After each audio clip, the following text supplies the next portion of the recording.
Never, ever, ever, ever chamber around that you don't use the slide release from all the way back, let it slam forward, or if you're going to do it by hand, all the way back, slam. Never, ever this, ever. You're just asking for a malfunction. It tells you nothing.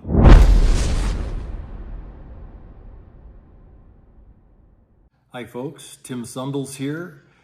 We're gonna do another video on nuances that really aren't nuances when you're operating firearms at 40,000 PSI.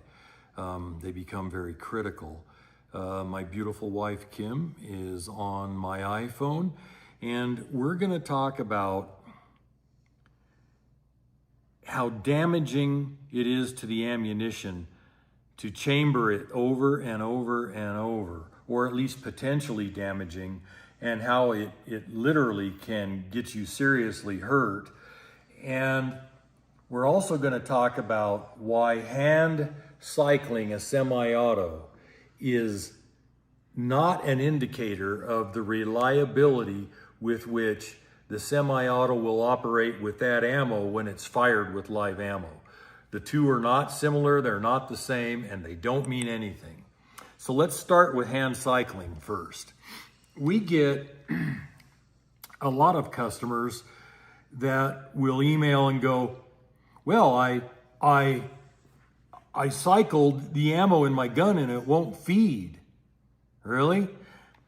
When you hand cycle, if you start from all the way back here and let it slam, that can be an indicator of how it might cycle. But what a lot of people do, I'm going to take this magazine out, it'll make it easier. What a lot of people do is they lower the slide with their hand. Now, friends, again, I don't want to be denigrating or disparaging, but this does not replicate how the gun cycles when it's fired.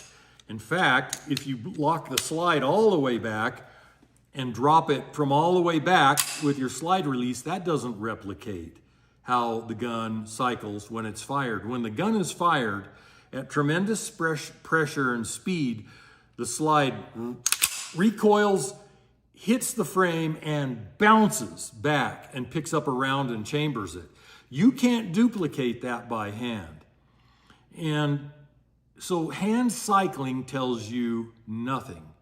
And I've had to go over and over this part of it with Kim over the years because it's just like an automatic tendency when you lower the slide to let your hand follow it forward, and that just kills the momentum of the slide.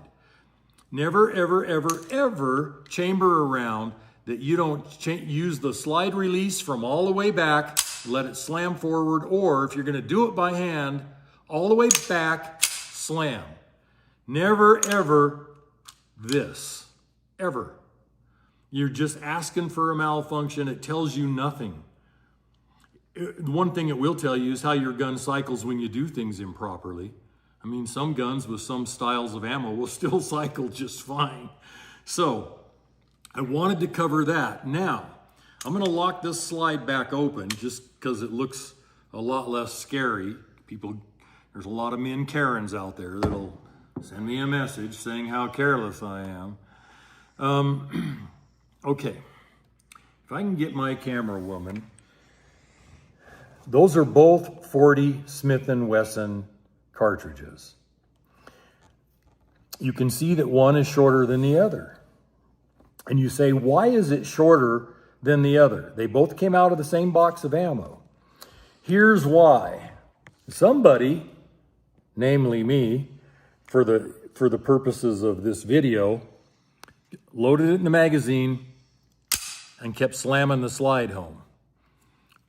What happens is your bullet nose has to interact with that feed ramp right there. And depending on the angle of your feed ramp, depending on the shape of the bullet nose and how the bullet nose interacts with that feed ramp, the chambering process does violence to the cartridge. It's hard on them. Now, I had to feed that same cartridge, the shorter one, oh gosh, 10 or 15 times to get it that much shorter. And that it got shorter because the bullet nose hits the feed ramp and gets crammed back into the case. And if you do that enough times, you'll shorten the cartridge because you're seating the bullet deeper. So some thoughts on this. A lot of people are really into unloading their gun and then, unchambering around and chambering around every time they're not using the gun. Okay.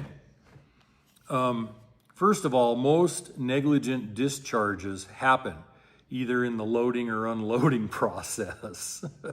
So that's just food for thought. It's still negligence on the user's end, but more negligent discharges happen chambering and unchambering around than any other way. Just keep it in mind. My guns, if they're using guns, I put them up in the vault. And because we don't have little kids running around the house and stuff, unless grandkids come over, we have a mess all the time. Yeah, we have guns laying all over the place. Well, probably can't see it, but yeah, there's just guns just everywhere. Guns of all types.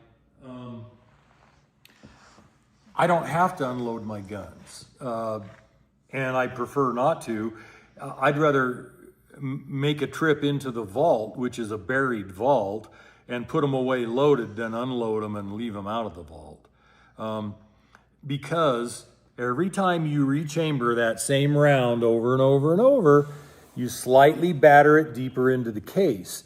And again, that's going to depend on your nose profile, how it interacts with your feed ramp profile. It's one of the beauties of round nose ball ammo.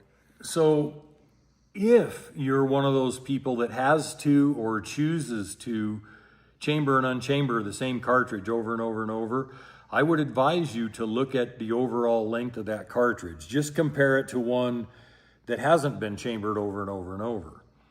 Here's what happens when you drive the bullet deeper before firing it.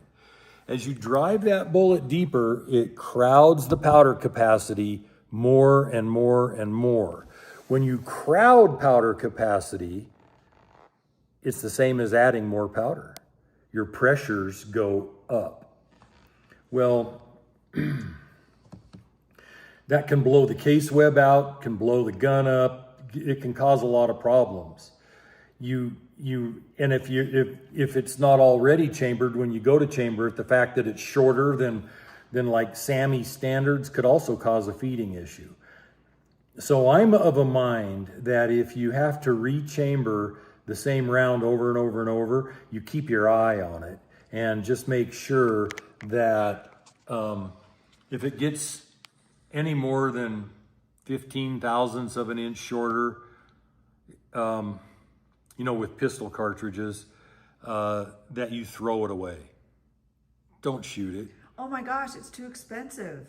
It is. Blowing your gun up will cost you more. Or your face. Especially if you're in the middle of a gunfight. Or your life. So... Is your life worth it? Well, if you don't even know you're doing it, or you don't even know these little nuances that can actually turn into major tragedies, you just don't know. And it's hard to know what you don't know. I mean, that's just a difficult thing for any human being. In any field of endeavor of any type, you never understand or never know what it is you don't know. It's a very difficult thing. And there's so many nuances with guns and ammunition, especially modern ammo, but even old black powder ammo, there's so many nuances that nobody teaches this. Nobody. And to all of you that say, I can't afford it, you don't know, you're just a wealthy business owner, you have everything. Tim and I didn't always have everything. And in fact, didn't always have we anything. Both had nothing many times. And so where there's a will, there's a way. We all can do it. The American dream is very much alive. Go get it, everyone. We're pushing for y'all. We're supporting y'all. You can do it. I remember when my first baby was born and I lost my job at the same time. I remember, and this is no lie. I remember pulling the sofa cushions off my sofa in my house that I was renting, looking for enough money to go buy baby formula. I mean, I lived that. I hated it. I felt horrible and vowed that whatever I chose to do for an avocation, I would do it well enough that I never had to live through that kind of experience again. So, but you also did jobs that you didn't enjoy, but you did it tons anyway. of them, tons of them. This modern generation doesn't even understand that. I've never had a job I've liked till I went into business for myself, and that's got its own set of problems, but at least I enjoy developing ammo and working on gun designs, ammo designs. I enjoy that part of this business. I don't enjoy the licensing, the paperwork, the taxes, the state regulations, the federal regulations. All the illegalities, unconstitutional issues. Oh yeah, it's just a nightmare. However, I think that Buffalo Bore is the only company teaching these things to educate the shooting public. It's the only company where you are the sole owner and founder and ballistics expert, and you create every one of the over 300 loads. Most of these companies have a board, have attorneys, have accountants, have people making it. They are so far removed from the production and what they bring out to the public. It is scary. Again, vet your businesses and your companies that you choose to do business with. This is your life. There's no way to do that. Well, that's the problem. There's a way. And listen and learn. There's a reason the big ammo companies make weak ammo. They don't want the responsibility or liability that comes with making full-powered ammo, because they try to idiot-proof it so that their customers can't screw it up and hurt themselves and then blame the ammo company for their mistake. That's just really common in America, and I've used this example before, but America is the only place I know of where you can drive up to a McDonald's takeout window, order hot coffee, get your coffee, pay for it, spill it in your lap, and then sue McDonald's for making hot coffee, which you ordered and paid for, that you then spilt in your lap, and prevail in court. That actually happened. It's over 30 years ago. That's why you can't get hot coffee at McDonald's anymore. You get lukewarm coffee. So anyway, when you order hot coffee, you pay for it, they hand it to you, you put it in your lap and you spill it. I'm sorry, it's on you. You knew it was hot, you knew you ordered it, you knew you paid for it, and you knew you put it in your lap. To what degree it was hot is irrelevant. As far as we're concerned, I guess we're wrong, but we feel like accountability and consequences are on the person. Making the mistake, not on the person that had no part of the mistake. But anyway, that's a side issue. That's America. And that's this generation of participation trophy winners. When their 6th grade basketball team loses the game, they get a trophy anyway. There's no accountability.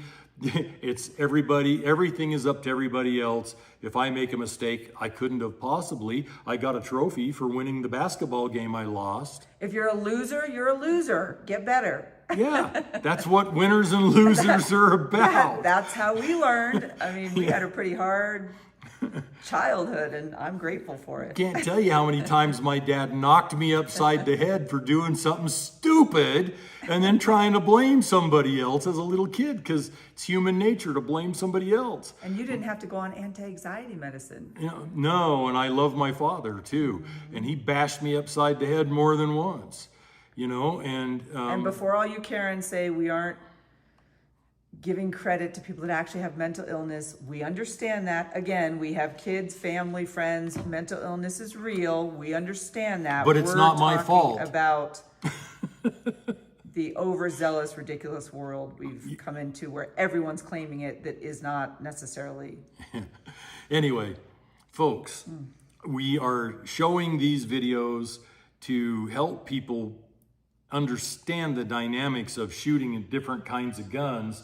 And the next video I'm going to do on this technical stuff has to do with chamber throat dimensions.